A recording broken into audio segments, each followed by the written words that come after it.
Le dollar chute fortement. Les marchés européens rebondissent. Aujourd'hui, le dollar US a enregistré une baisse significative de 1,7% sur la semaine, marquant sa pire performance depuis 1973 pour la première moitié de l'année. Il a perdu plus de 10% face à l'euro, tombant à 1,1808 $, son niveau le plus haut depuis 2021.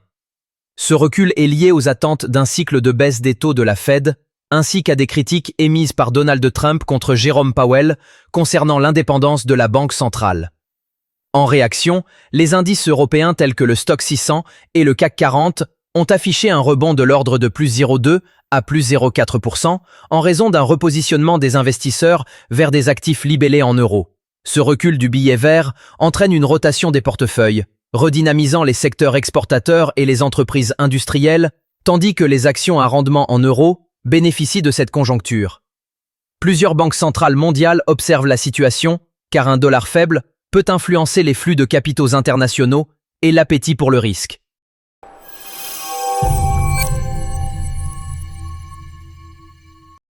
Brent autour de 66,86 $, légère hausse sous observation.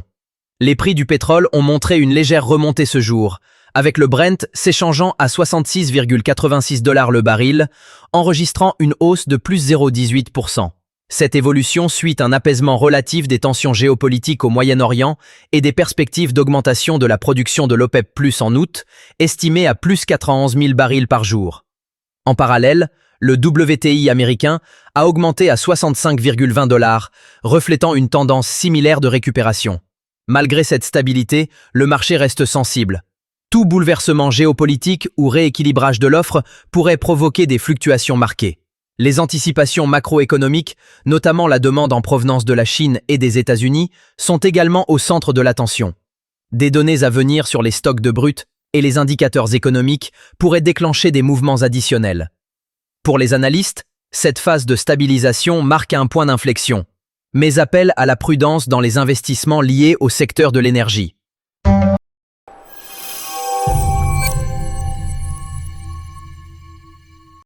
Marché US, croissance modérée et actualité clé. Les indices boursiers américains ont clôturé les échanges de lundi sur une croissance modérée.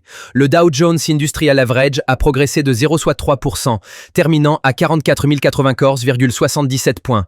Le S&P 500 a terminé la journée à 6 192,40 points, en baisse de 0,20%.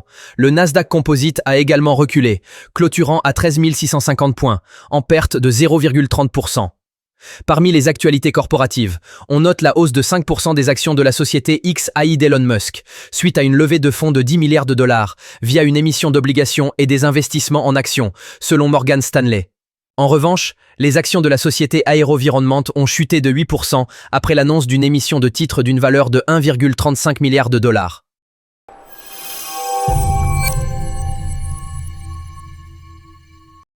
Forum de Sintra. Lagarde avertit. Euro reste solide.